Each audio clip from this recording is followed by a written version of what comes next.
My husband cheated on me with my son's 18-year-old girlfriend. I was utterly shocked when I discovered all of his sordid secrets. I'm going to use pseudonyms in this post. I'm a 41-year-old female and a stay-at-home mom. My husband, 48-year-old Paul, works in finance. We've been married for nearly 20 years and have 2 children. Our 18-year-old son, Eric, is a senior in high school, and our 15-year-old daughter is Mary. They truly are the joys of my life.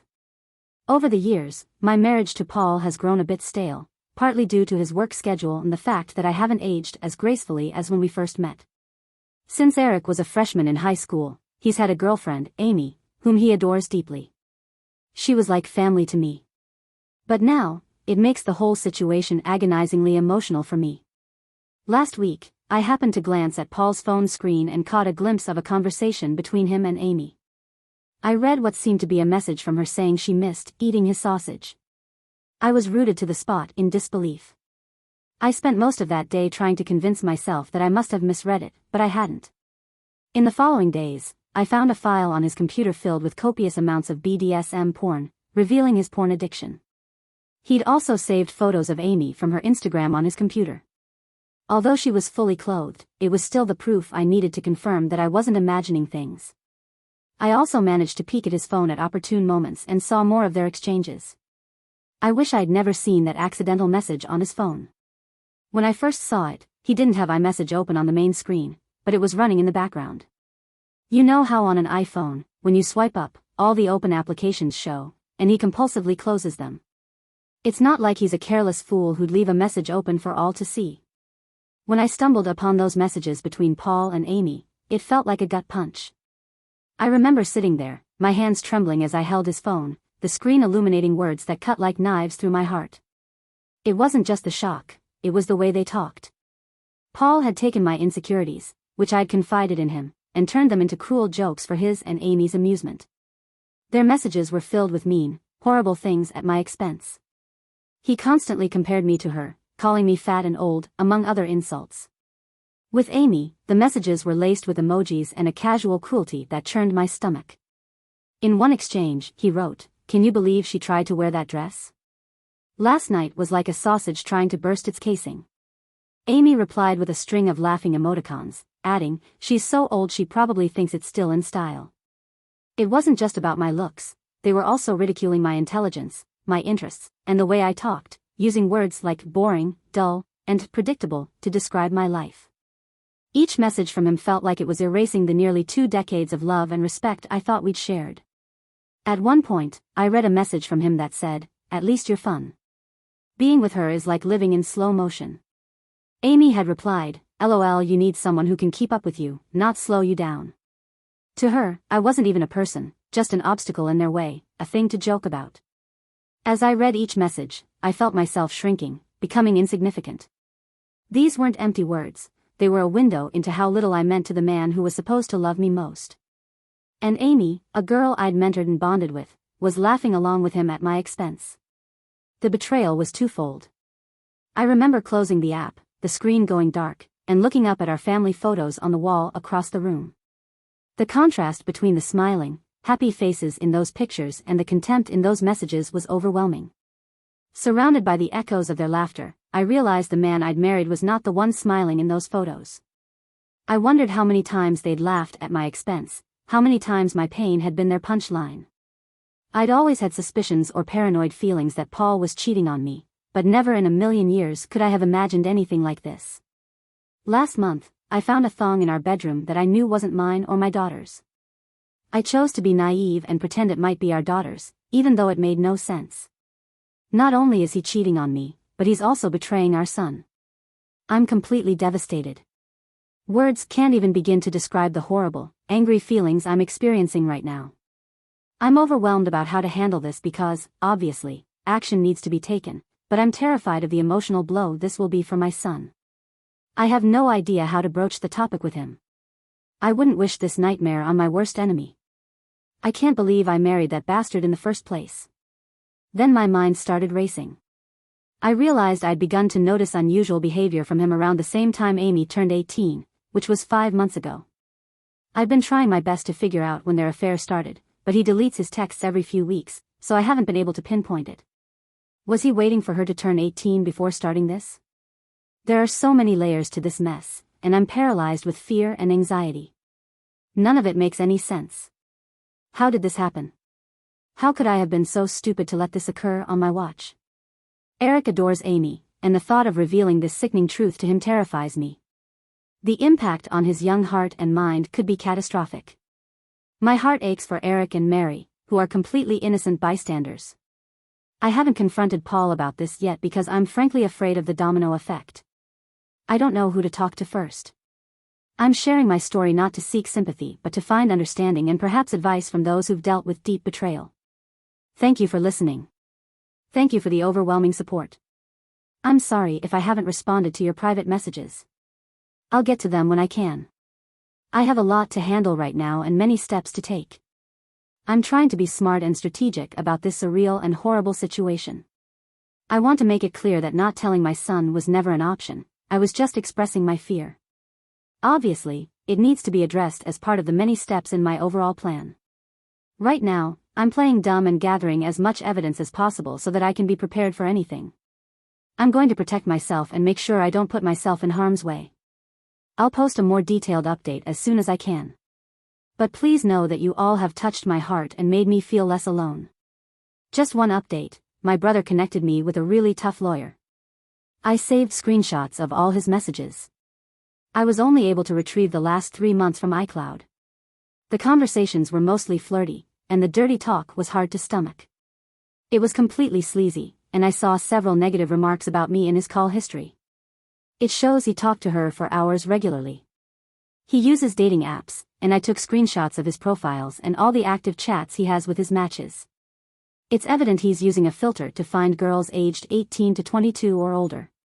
So I copied all of his files from the computer. He visits sex chat rooms and spends a fortune on them. I searched every hiding place I could think of in the house. He had various toys, like blindfolds, cuffs, and lube. He also had different outfits, such as a Catholic schoolgirl's uniform and a French-maid costume. I picked Eric and Mary up from school, and we all went to my brother's house. They could sense something was wrong. I gently told them the whole situation, and I broke down. Mary was the angriest, even more than Eric. I met with Amy's mother and told her everything. She confiscated Amy's phone and gave me the entire chat log, which only dated back 3 months, just like on my husband's cloud, as if they'd deleted the messages simultaneously. She told me that Amy sobbed when confronted. When questioned, Amy basically told her mother that she'd never understand and that she and he were in love.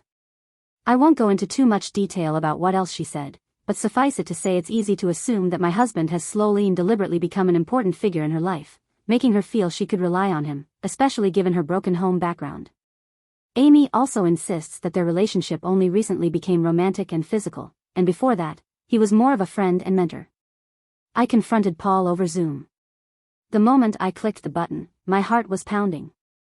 I could hardly hold the mouse steady as Paul's face appeared on the screen. I knew this wouldn't be a calm discussion.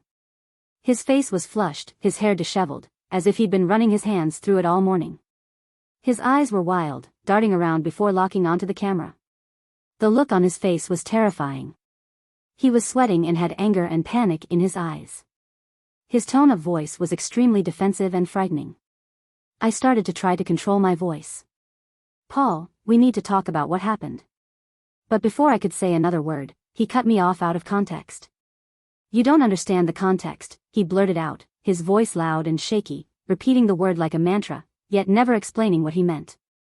His hands were visibly shaking as he clutched what looked like a stack of papers on his desk. "I've seen the messages between you and Amy," I said, trying to keep my voice steady, hoping to calm him down. But it was like I'd lit a fuse. "None of this happened." "You're making this up," he shouted, his face now a deep shade of red. His voice was so loud that I had to pull the laptop away from me. It was scary to see him like that. So unhinged.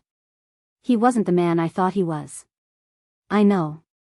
I have screenshots. I've seen everything. Please, we need to discuss how we're going to handle this situation with the children," I pleaded. He slammed his fist on the desk. "You have no right to take my children. You're trying to ruin everything." His tone was accusatory, and every word was like a dagger. I stayed where I was, my own hands now trembling. Paul, you need to calm down. I don't need to calm down. You're the one who's overreacting. You're the one who's destroying our family. His words were almost a growl. His face was so close to the camera that I could see the beads of sweat on his brow. That's when the real fear set in. The intensity in his eyes, the anger in his voice. It all pointed to a man who was not just dealing with infidelity but was a potential danger to me and the children. He was threatening, as if he were in the room with me, ready to explode. He kept yelling the word context over and over, and when he tried to speak, it was with constant stuttering and intensity. Nothing he said made sense to me. I refused to tell him where I was, and he said I had no right to take his children from him. I'm going to end this call, Paul. We'll talk later when you can discuss this calmly, I said, my voice barely a whisper. You can't just hang up on me, he yelled, but I didn't wait to hear the rest. I ended the call, my heart pounding in my ears. Then he abruptly left the Zoom, leaving me staring at the blank screen. I knew this was much more serious than I'd thought. At first, I thought his reaction was just defensive, but it was volatile. I immediately picked up my phone and called my lawyer, explaining the urgency and the need for a restraining order. The aggression he'd shown was enough proof that I needed to protect myself and my children. This call was supposed to be about confrontation and truth, but it turned into a chilling revelation of the depth of Paul's anger and instability. It's clear that this isn't just about heartbreak or betrayal, it's about safety. My lawyer is filing for temporary sole custody of Mary and a restraining order. Mary is still the angriest. She's furious with her dad. And of course, she has every right to be. She recalls moments when she watched her dad interact with her friends, and she's very upset about it. Eric is deeply hurt, but he's so strong and level-headed that he wants to see a therapist. The maturity my kids are showing is remarkable. They don't deserve this. Eric hasn't spoken to Amy since he found out. And I'm not certain he ever will be. Both my son and I are going to be tested and examined, and there's no way to tell just how many different women he's been involved with. As for Amy, her mother has been in touch with me and her. Amy has even threatened to run away with him because, in her eyes, they're in love, despite everything I plan to do. I intend to be completely unforgiving and ruthless in this divorce. I've been reflecting on how I've been treated over the past 20 years, how it's reduced me to a shell of my former self, and how it's given me an extremely negative self-image. I refuse to let this bastard get away with it. Instead, I want to use this ordeal to reinvent myself and emerge stronger than ever. Update 2. Thanks again for all the love and encouragement. It provides me with comfort and means the world to me. I've received numerous comments and messages accusing me of fabricating this story. Oddly enough, it's somewhat comforting because this whole situation feels so unreal, even to me. It validates my own sense that there are people out there who can't fathom this being true. I wish it were false. I've realized I've been too focused on and worried about how others perceive this, neglecting my own feelings, but I'm trying to change that. My emotions shift from anger to numbness in an instant, like flipping a light switch. For now, we're all safe at my brother's house. We're being very cautious. Paul has been attempting to call my cell phone several times a day, but I'm refusing to communicate with him. I'll have my lawyer handle all correspondence. Frankly, he scares me. My brother's house is very secure, equipped with an alarm system and deadbolt locks, so my son and I feel safe here. We've been tested, and so far, based on the initial quick tests, it appears we're both in the clear. In the coming days, we'll know for sure when the full results arrive. I'm not overly worried, though. We've made an appointment for my son to see a therapist next week, and I'm relieved he'll have someone professional to help him navigate through this maze of hurt and betrayal. It's not just the betrayal itself, it's the fact that it's his father, someone he looked up to, and Amy, who was practically part of our family, that makes it so difficult for him. That's a lot for anyone to handle, let alone an 18-year-old. He's not his usual self at the moment. He seems a bit shell-shocked, and I'm concerned he's internalizing a lot. It's hard to gauge what's going on in his head, despite his obvious turmoil. Eric's concern for me is truly touching. He often asks, "How are you holding up, Mom?" and his voice carries a maturity that he shouldn't have to possess at his age. It's evident he's trying to shoulder some of my burden to be strong for both of us, but I can see it's taking a toll on him. Every so often, I catch him looking at me, and in his eyes, there's a blend of sadness and determination that no child should have to bear. He has no interest in reaching out to his father. He only calls my cell phone. Paul hasn't even tried to contact Eric or Mary. This is both a relief and a painful reminder. It's as if, now that everything's out in the open, he doesn't know how to face them or has chosen not to. Eric doesn't seem inclined to make the first move either. The other day, when he mentioned his father, there was a brief flash of what looked like anger or perhaps pain in his eyes. He quickly masked it with neutrality. "I have nothing to say to him, right?" he said, and left it at that. It's clear that Paul is extremely nervous. He's scared, and I believe he knows deep down that if he's thoroughly investigated, he'll be in serious trouble. That's what my gut tells me. When I think about the Zoom call with him, the more I do, the more it seems like he was a man whose entire world was collapsing. The panic on his face was palpable. I offered to make an appointment for Mary to see a therapist, but she doesn't want to go just yet. She said she'd be open to it eventually, but she wants some time to herself first. She's been asking her friends about her dad, whether they've ever experienced any creepiness from him. Her friends have been honest with her, and apparently, they felt he stared at them a lot and sensed his hovering presence whenever they were at her house. One friend even went so far as to say she felt like he was checking her out, like looking at her butt and complimenting the color of her yoga pants. At the time, no one thought much of it, but in light of what's happened, it seems strange now that he would position himself in different areas to get a better look. She also claimed he asked questions about their friend group at school, like if they were popular girls. I'm utterly embarrassed that she had to go through this. Now, for the updates on Amy, which is the main reason I wanted to write this. I completely agree that she's also a victim in this mess. Many people have emphasized that, and I've done everything in my power, indirectly, to help her get the help she needs. I told her mother, and she's been keeping me informed. Unfortunately, Amy is still living in her own delusion, and I can only pray she'll come to her senses eventually. She doesn't want to see any doctors or therapists and has been constantly trying to reach Paul. Again, she believes they're in love. From what I've been told, she hasn't been able to get through to him, as he's been avoiding her. Amy blames me entirely for this and believes I took away his devices and that I'm overly controlling. Any attempt to tell her the truth is met with conspiracy theories and hostility. She sees me as the villain and still views Paul through rose-colored glasses. Her mother has shown her screenshots of his dating app profiles and matches, but she refuses to believe them, claiming I photoshopped them. She keeps spouting things like everyone's just jealous because she found a real man, and that I'm envious because she takes better care of him than I do. It's consistent with some of the conversations I screenshot, where a lot of what Paul said was complaining about what I didn't do for him sexually. Right now, she's adamant that she and Paul are going to be together for the long haul. He's truly a slime ball. Things were going on before she was 18, too. I'm not sure when it actually turned physical or romantic, but I think his interest started as soon as she came into the picture, when Eric started dating her in freshman year. This so-called mentor and friend role that Amy alluded to must have begun right away, and the way she's acting now, so devoted to him and believing every word he says, shows he had to have been influencing her for a long time. She only turned 18 about 5 months ago, and her infatuation with him seems so strong that it couldn't have just developed in the past 5 months. The only glimmer of hope is the possibility that Amy will come to terms with the reality of her situation and open up about when it all started. But since she's 18 now and has no intention of saying or doing anything that could get Paul in legal trouble, there's not much that can be done. Unless she discovers other girls he's been involved with that I don't know about yet, I can only hope she wakes up. I don't feel like pushing her would be productive at the moment, but maybe eventually. Though.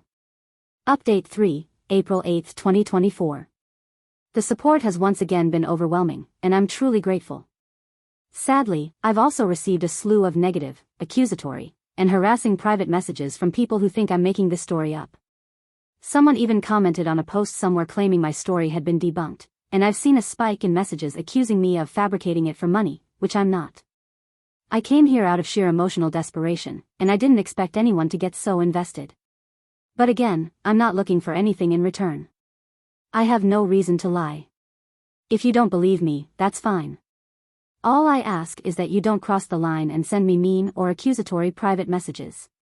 The only reason I keep posting is because of those of you who have shown me love and support. It's truly lifted my spirits.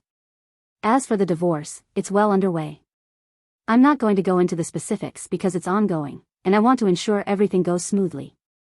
I have temporary custody of Mary, and Paul has to pay temporary child support.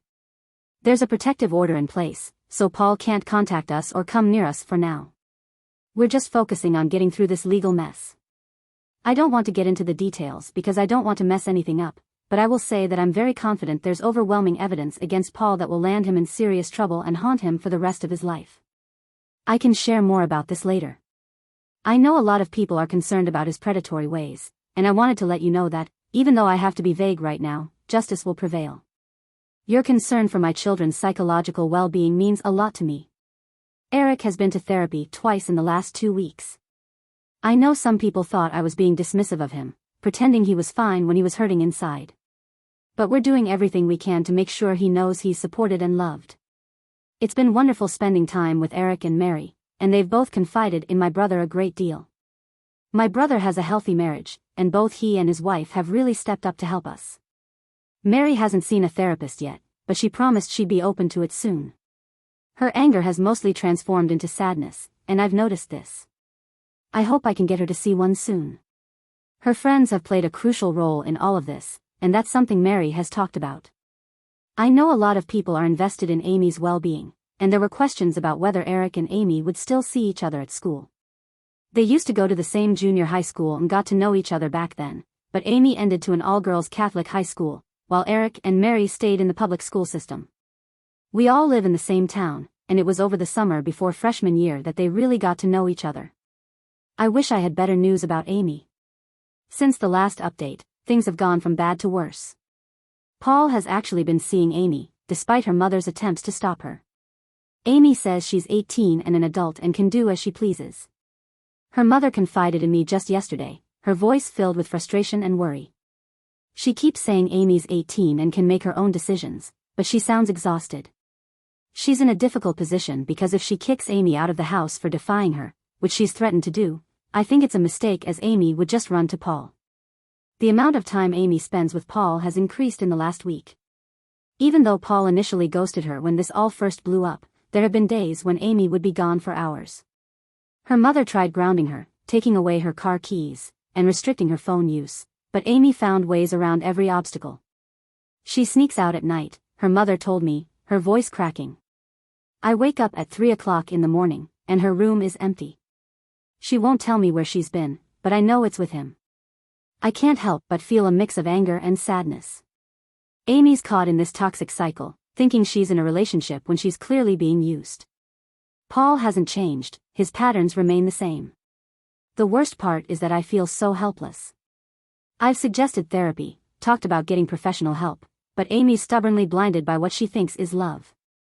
It's heartbreaking and infuriating. At the same time, there's only so much I can do about the Amy situation. But again, I believe things will turn around soon, given what I know about Paul and what's to come. I can only pray that Amy gets the help and guidance she needs. When more chaos erupts, I'll do everything I can for my own kids, my own mental health, and Amy's mom knows she has my support. That's all I can really offer.